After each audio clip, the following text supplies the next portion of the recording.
We all know how the suits operate. That morning, Diana Calloway strutted into the 20th floor boardroom, completely self-absorbed. She clutched a stack of files, radiating that blind arrogance you only see in bosses who have never faced real disaster. Isaac Vane stood quietly in the corner, holding a silver catering tray with absolute care. But his eyes were locked on the giant presentation screen behind her. He spotted the fatal flaw instantly, a $90 million disaster hidden in their risk model. Just 3 lines of broken code, with a trading session opening at 9 sharp tomorrow morning. He set the coffee down, ready to warn them. That is when Diana spun around. She looked down her nose at him and snapped, "You just pour the coffee here. Your job is done, you can leave. If you think you know how this corporate crisis ends, stay with me. What happens next is not about payback. It is about the power an overlooked worker holds when bosses stop paying attention." Isaac Vane woke up at 5:47, just like any other morning. He was up and moving long before his alarm could even sound. His home was a tiny 1-bedroom apartment in Queens. A drafty place where the radiators hissed all winter, and the kitchen window faced a brick wall so close you could count the cracks. Yet the sliver of morning sunlight creeping over the roof was beautiful, pale gold and completely peaceful. Quiet, overlooked people like Isaac learn to find the good in whatever light they are given. He filled the kettle, turned on the stove, and grabbed 2 coffee mugs. The first was a tall, dark mug with a chipped rim he had stopped noticing years ago. The second was small and white, featuring a faded yellow duck right in the middle. He carefully scooped the coffee. He poured the grounds with absolute focus. Simple morning routines keep hard-working people grounded. He heard little Luna before she even appeared.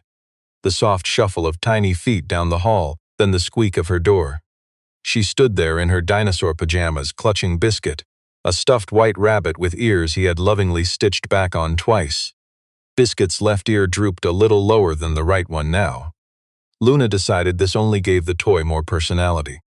"Morning bug," Isaac said without turning around. "Is today Wednesday?"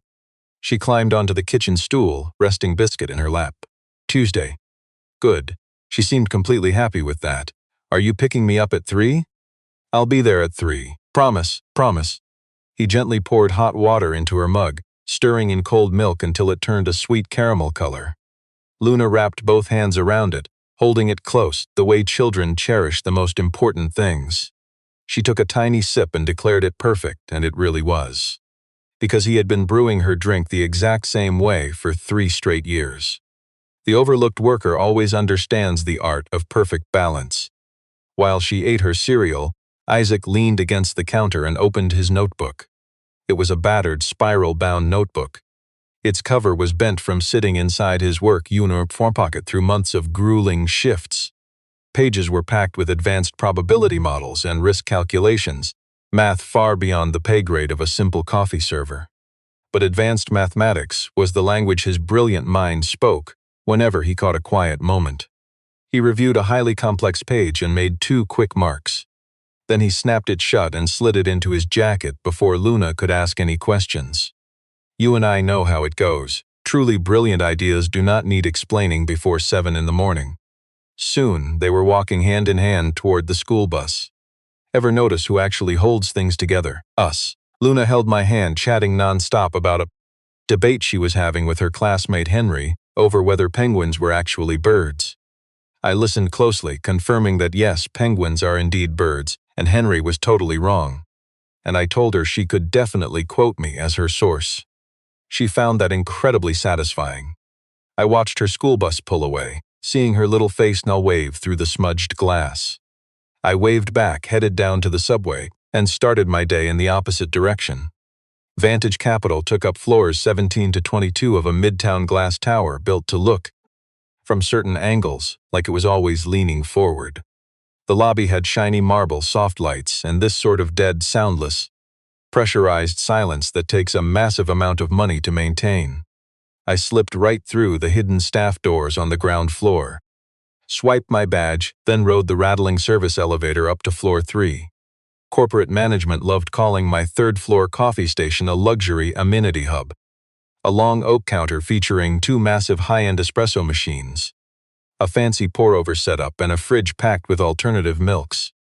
plus a floor-to-ceiling glass view of Manhattan that would cost a fortune anywhere else. I tied my apron, checked our inventory, wiped the machines, and brewed the first batch. Carter Rhodes was always the very first person through the doors each morning. He managed building security and had been working that ground-floor desk for 6 years, carrying the quiet authority of someone who watched everything here and decided it was all just mildly amusing. He was a big guy with a booming laugh who always took his double espresso with just a splash of oat milk. An order, he joked, was proof he could never fully commit to anything. "Did Luna have a good morning?" Carter asked, taking his usual stool at the end of the counter. "She is currently debating penguins. Is she winning? Of course she is." Carter took his espresso and watched me prepare the drinks for a second. "You sleeping?" "Some. Ever sleep more than that?" "Sometimes." Carter shook his head with the tired affection of someone who had been having this exact conversation for 2 years, knowing nothing was ever going to change. He drained his cup, tossed it away, and strolled back toward the elevators. Soon the floor filled right up. Wall Street analysts swarmed in, barking quick orders while glued to their phones. A stressed compliance manager ordered an extra shot latte and mumbled a quick thank you. Twice, actually, with the clear panic of someone running on empty and knowing it. I moved between the espresso machines with practiced, muscle memory speed. Every single move was deliberate. This is where you and I notice what they ignore. I always catch the hidden details. I never try to. My brain just works that way. Filing away background data without even trying, all while pouring their coffee. Like the 2 risk analysts grabbing their refills at 11:15 sharp every single day. Or tracking which departments ordered the most coffee right before major corporate meetings.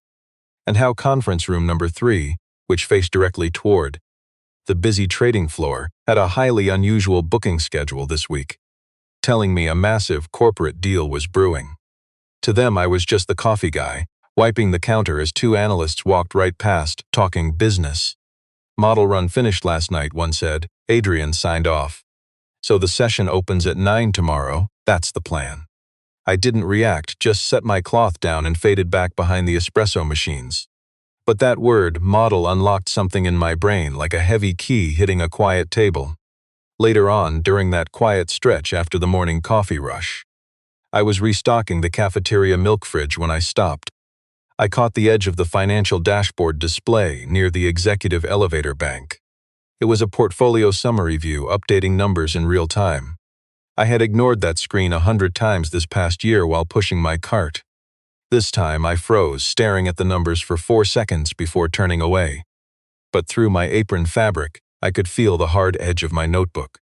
Up on the 20th floor, the massive conference rooms were locked down for executives. You and I know how it is. To them I was invisible, just dropping off food. The catering request came straight from Giselle Park. She was Diana Calloway's personal executive assistant. A fiercely efficient woman, she spoke in complete sentences and never repeated herself to staff. She needed full-service catering for an afternoon corporate strategy session. Their usual outside vendor had a sudden scheduling conflict. Could my third-floor station handle it? I just said yes.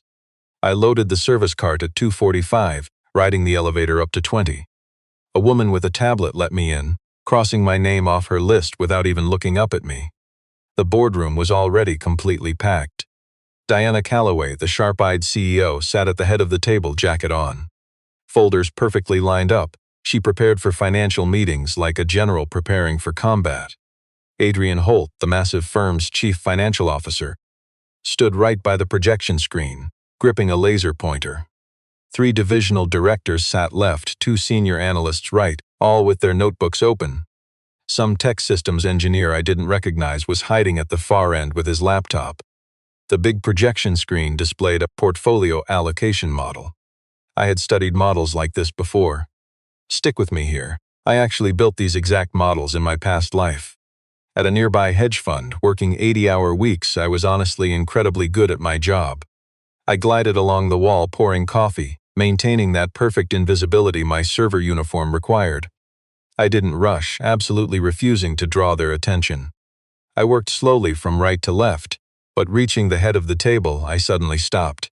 Not because I actually wanted to, but because the risk calculations glaring on that slide physically wouldn't let me keep walking.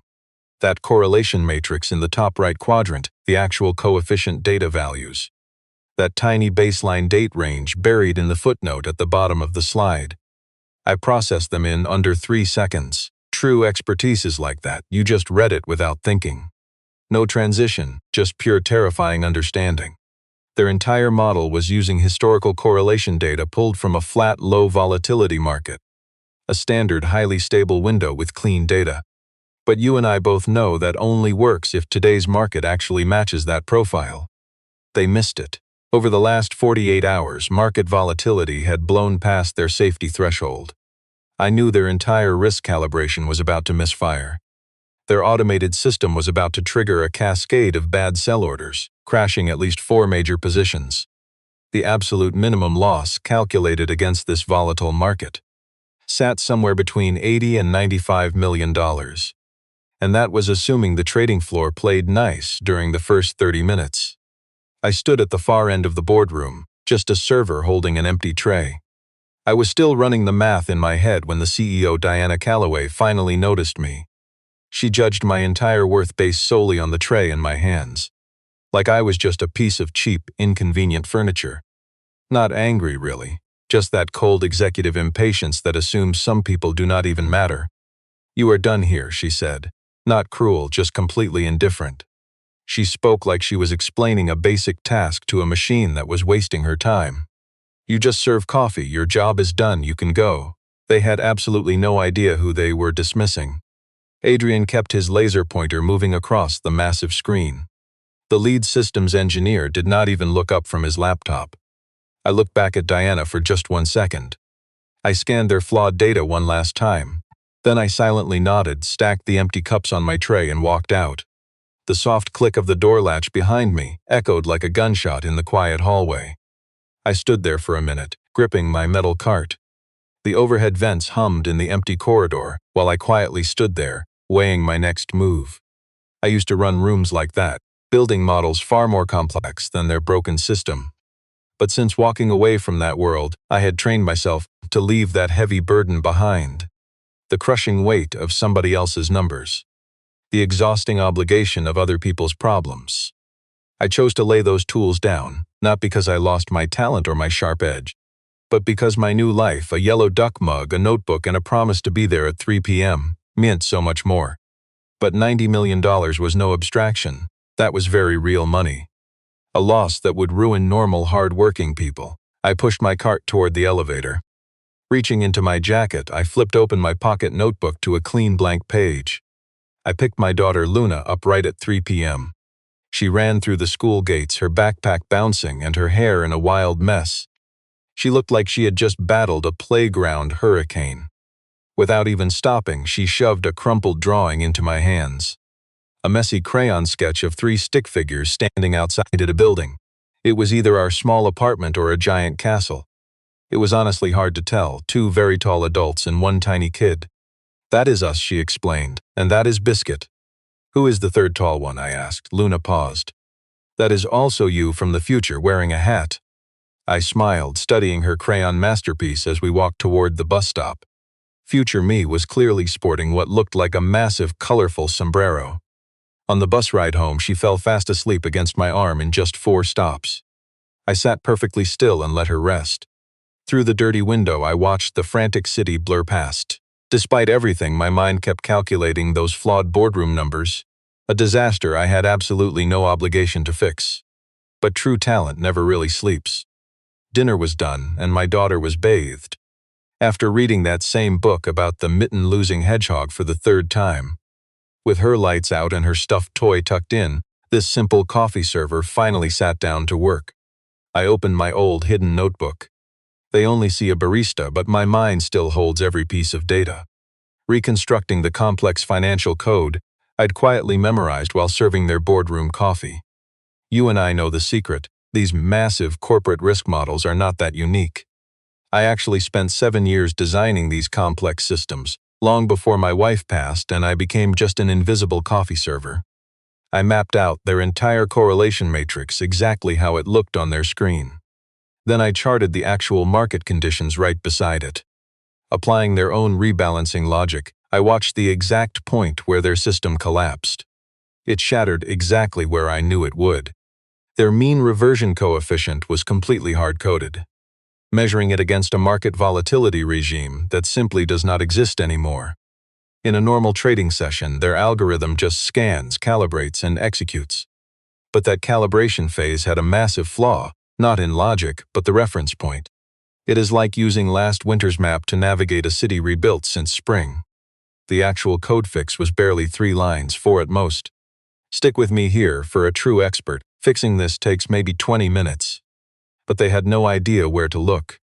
I jotted down the corrected correlation inputs, double-checked my math, and realized the coffee guy had solved it. I looked up at the simple drawing on my fridge. It was Luna, 2 messy drawings of me and Biscuit. We were standing outside some shining castle that looked like the future. The sketch of me wearing a giant sombrero was silly, but I looked genuinely happy. I thought about the kind of man I wanted to be for her, not for some corporate audience. Nobody ever notices the invisible coffee guy. I had to prove my worth to myself. Honestly, that's the only way it ever makes sense. I grabbed my phone and found the CEO's number from our brief catering coordination calls. I opened her contact and typed a quick message. "This is Isaac Vane, your third-floor coffee guy. I need to speak with whoever is running tomorrow's trading session. I believe there is a critical problem with your risk model. It is urgent."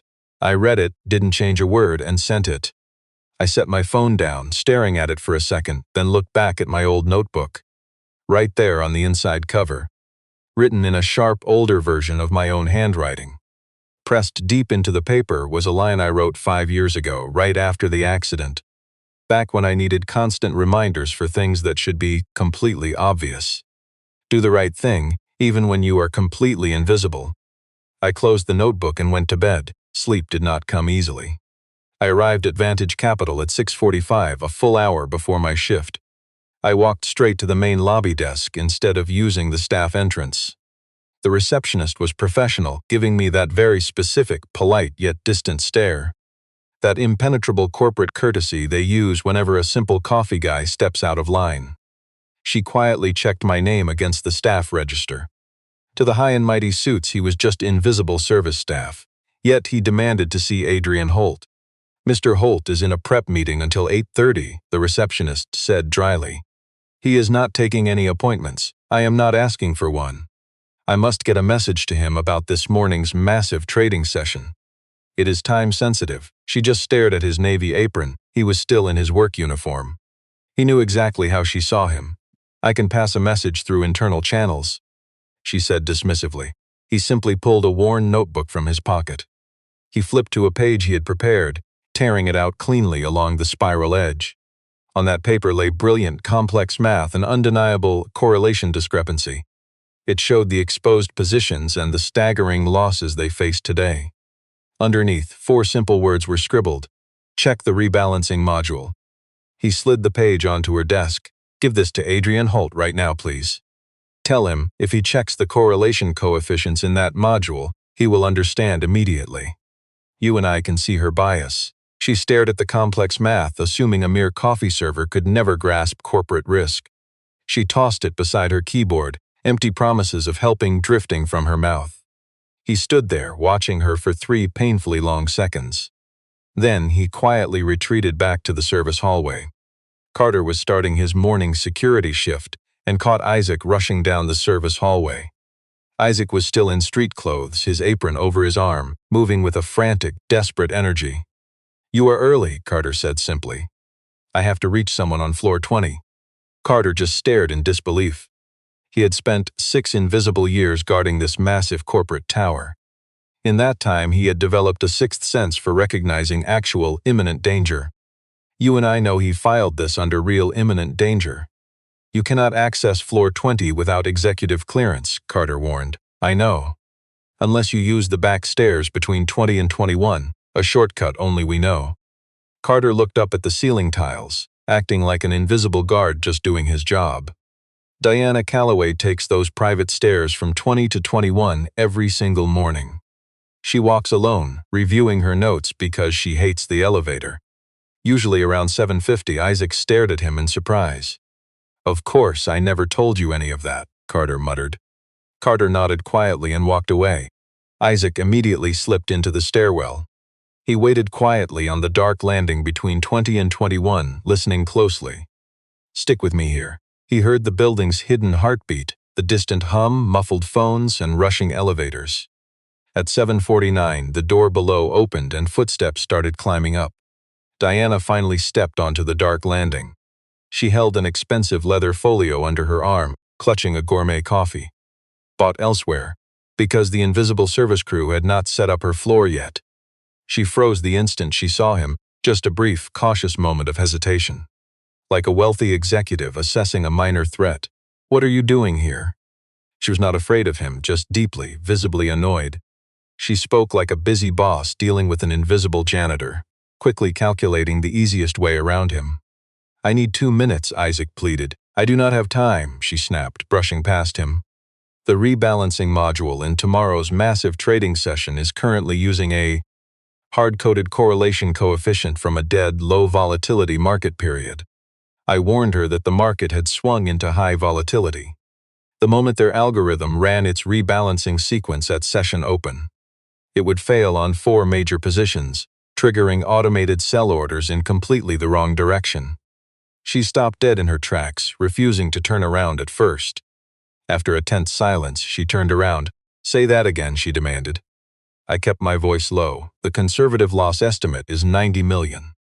Especially if the market shows early session volatility. And under these volatile conditions, that number will definitely skyrocket." She finally looked at me, ignoring my cafeteria uniform this time. She stared right into my eyes, processing whatever she found there at absolute lightning speed. Like an executive scanning a balance sheet to find the truth in 10 seconds flat. "Follow me," she commanded. We went up to the level 21 trading floor, a cold, massive room where huge monitors flanked every desk under a giant screen flashing global market data. I had never actually stepped inside before. It held that tense, heavy silence of a room where every second costs money. Adrian Holt stood at the central workstation with 2 senior analysts and a systems engineer I spotted yesterday afternoon. The second he saw Diana walk in, he stood up. Then he noticed me trailing behind her, and a look of deep confusion flashed across his face. "Diana, who is this?" "Let him speak," she snapped, tossing her folder on the desk. "You have 2 minutes," she warned. "Make them count." I didn't apologize for crashing their high-stakes playground. I didn't waste time defending my past or explaining why a genius was wearing a cafeteria apron. I just stood at the edge of their expensive workstation and spoke with the absolute clarity of someone who has stripped a massive financial problem down, entirely ignoring the bloated corporate systems built up around it. Your rebalancing system is running a correlation matrix built purely on stable, low-volatility data. Your own notes showed January through March. But the real-world market blew past that window 36 hours ago. Your algorithm uses a hard-coded mean reversion coefficient instead of a dynamic one. When the market opens tomorrow morning at 9, your risk calibration will run on a completely broken baseline, and it will unleash a wave of automated sell orders that are entirely wrong for your top 4 holdings. Adrian's face changed not to belief but to rapid calculation.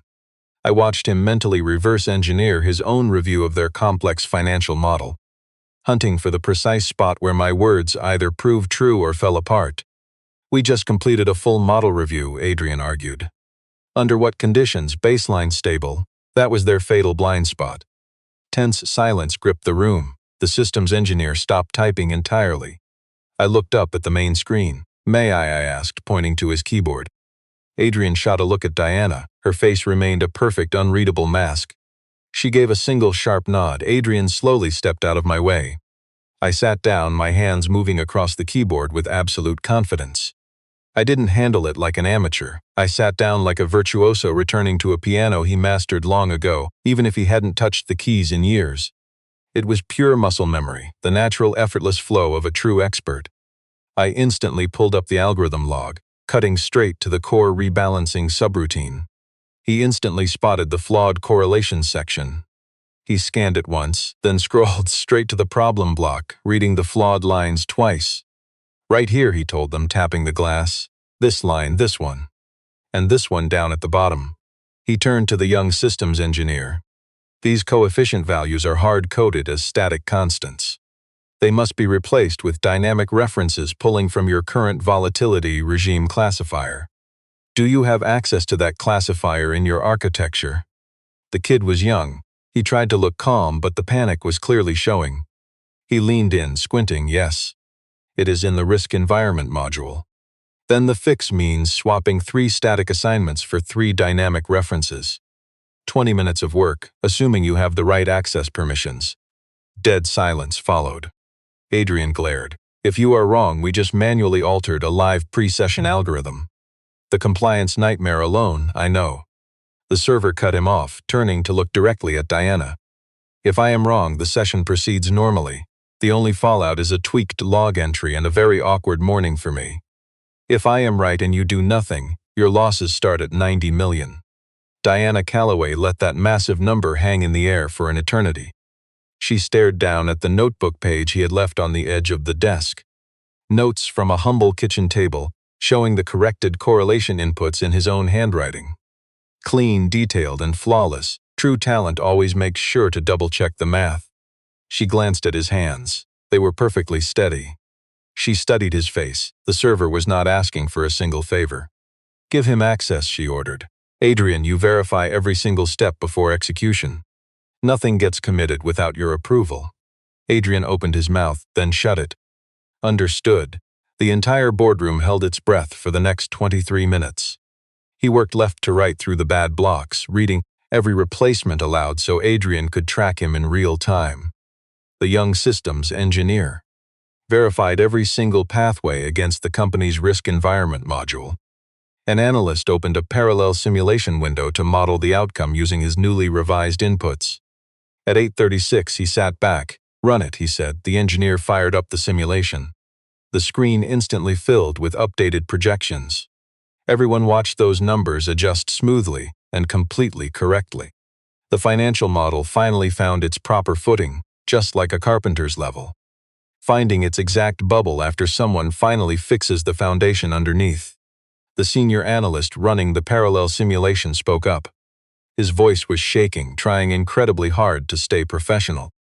The original setup would have triggered an estimated $87 million loss in the first 30 minutes of trading today. You and I know just how heavy that massive number felt. Then looking over toward the boardroom door, Carter Rhodes. The man pretending he had an official reason to be standing there let out a massive audible exhale of relief. Adrian Holt collapsed into his leather chair, rubbing the bridge of his nose with trembling fingers. Diana Calloway stayed completely silent. She grabbed her folio and the coffee he had poured her, walking to the east window. Daylight broke over Queens. Never underestimate the overlooked people who secretly hold our entire world together. Back in my tiny one-bedroom apartment, watching the morning light, my old radiator clicked away. Luna's drawing of us was taped to the fridge, just a simple worker quietly holding life together. At exactly 9 o'clock, the high-stakes financial markets roared to life. My custom trading algorithm quietly ran its complex risk sequence in the background. 4 massive hedge fund positions moved precisely the way my mathematical model predicted. Every single one of my screens flashed a profitable green. We both know that feeling. The heavy, suffocating panic hanging over the executive boardroom finally vanished. But I was already slipping away, thanking the frantic head engineer before walking out. Diana rushed out into the hallway, calling out, "Mr. Vane." I stopped. It was the first time she ever used my real name, both parts of it, showing genuine respect for the person I was, rather than just reading a corporate name tag. I turned around. She held my gaze for a long moment before speaking. "About what I said to you yesterday," she began, and then she hesitated. The silence stretched. It was the awkward hesitation of a proud executive who simply never has to apologize. "I am sorry," she said. I just quietly watched her.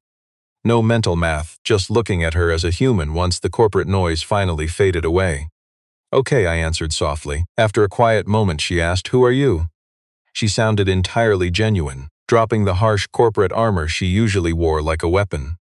"I run the third-floor coffee station," I told her. She just waited. And I am Luna's dad, I added, which is easily the more important job. She gave a slow nod. The kind of nod people give when the truth is far simpler and deeper than they expected. Look, I pick my daughter up at 3 every afternoon, I said, not as a rejection. Just stating a simple fact, setting a boundary, not building a wall. That routine never changes. But if your investment firm needs a remote consultant to review your risk architecture on my terms, I can do that. Diana studied me silently for a very long moment. I will have Giselle reach out today, she promised. I nodded. She turned and walked back toward the chaotic trading floor, and I headed straight back to the elevator. I hit the button for the 3rd floor, rode down, tied my apron, and brewed the morning coffee. 20 minutes later, my friend Carter walked up, sat down, and leaned on the metal counter. Well, he asked. It went fine, I replied. That is that. I slid a double espresso across the counter. The job is done. Carter just looked at me, then stared down at his hot espresso. He swirled the cup and drank with quiet respect. Sometimes the most rewarding victories are the ones nobody sees. You are a real piece of work, you know that? Carter muttered, setting his empty espresso cup down.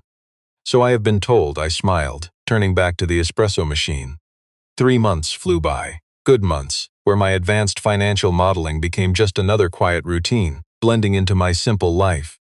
I still pushed my humble coffee cart on Tuesdays and Thursdays, which happened to be the exact days scheduled for my high-paying consulting work. I sat quietly at a small desk inside the employee break room, up on the 12th floor, armed with my laptop, a notepad, and fresh coffee. I rebuilt their entire risk architecture, working quietly as a background guy who never needed corporate drama to deliver brilliant results. Sometimes the most vital talents are completely invisible. The gig paid well, and I was always home by 2. I still put on my Navy barista apron every morning, mostly because those cafe hours fit perfectly with picking up Luna, but also because I realized something important during those quiet shifts. Complex market math somehow clicked better when my hands were busy with simple tasks. A quiet mental process, like leaving a window just slightly open. My best financial strategies came while pulling espresso shots and wiping down counters. Honestly, I never felt the need to prove my worth to anyone. One morning in December, the chief executive officer walked right past my coffee station. Another young guy named Marcus was running the espresso cart that day. He made great coffee and cared deeply about the exact water temperature. She hesitated at the counter, looking as if she had not actually planned to stop there. She stared directly at the spot where my old notebook used to sit. She was probably remembering the stairwell and how I faced her in that 21st floor boardroom. Not like some desperate analyst begging a chief executive officer to listen, but with the absolute confidence of someone who already solved their billion-dollar crisis, board approval or not. She worked in high finance for 17 years. Yet she could count on one hand the people who carried that kind of quiet brilliance. She simply ordered her coffee, said thank you, and walked back to the elevators. She never shared with other executives the massive shift in her perspective that week. There were no grand corporate announcements, no policy changes, and no official memos. She simply stopped overlooking the low-wage staff she passed in the corporate hallways, like the man quietly wiping down the glass windows at the front entrance, or the woman pushing the mail cart, and the person restocking the printer paper. She actually started seeing their faces. She offered a warm good morning and said thank you. Not for show, but as a silent realization that true, brilliant talent hides in the most unexpected places. You see, life-changing lessons never arrive with fanfare. Sometimes they are delivered in a quiet stairwell by an overlooked barista who never asked for a single thing. On the last Thursday before school break, I stood at the gates at 2:58. Always arriving by 2:58, she always stepped out at 3:02. Her wild, messy hair made it look like she had spent the afternoon fighting a very active battle with gravity. Dragging her heavy backpack in one hand, she tightly clutched a folded piece of bright construction paper in the other. She pushed past all the other children, running with the absolute determination of a kid who knew exactly where she was going. She ran up, grabbed my hand, and froze. She only did that when she had some massive breaking news. We had a special assignment. Tell me. She slowly smoothed out the bright paper and proudly held it up. It was a detailed crayon drawing, created with the intense focus she kept for things that truly mattered to her. It showed a dark-haired man standing behind a coffee counter. A laptop sat right on the counter, and the drawing showed him holding a mug in one hand, while his other hand tightly gripped a thick spiral notebook. Next to him stood a little girl holding a toy rabbit, looking up at him with pride. And across the very top, written in her giant, careful handwriting, were the simple words, "My hero." "The teacher told us to draw a brave person," she explained with the ultimate seriousness of a scholar. "I chose you because you make the coffee and you do the big math." And Biscuit said, "You're the bravest." She lifted the rabbit, seeing a hero those rich executives completely ignored. The worn toy's mismatched ears seemed to nod in quiet agreement. The overlooked genius studied her drawing. He stared at the two figures, his notebook, the coffee mug, and her handwriting. A brilliant mind used to being ignored, finally seen. No clever corporate pitch could match this. This quiet, extraordinary father had no words heavy enough for the moment. This unappreciated, brilliant father kneeled to her level. He took her drawing gently with calloused hands, meeting her eyes. "It's perfect," he whispered. Luna nodded, completely unsurprised by her dad's rare brilliance. He folded the page with care, tucking it into his worn jacket beside his complex financial calculations. Then this hidden genius stood tall, took his daughter's hand, and walked past the school gates. The afternoon sun cast a warm, clean light over the busy city streets. Luna talked endlessly about playful animals, completely unaware that her father was working exhausting double shifts to survive. This overlooked coffee server gave her his absolute focus. He kept her precious drawing safe in his pocket. Think about this. Miles away in a sleek corporate tower, a massive merger was finally closing seamlessly. The risk models held steady, saved from a $90 million collapse at the very last second. The arrogant executives had no clue. They never looked twice at humble workers. But the numbers didn't care that a genius was pushing the coffee cart. Everything balanced perfectly because an overlooked server caught their fatal mathematical mistake. To them, he was just a low-status server working another exhausting double shift. But we know the truth. True talent saved the day, holding their entire system together.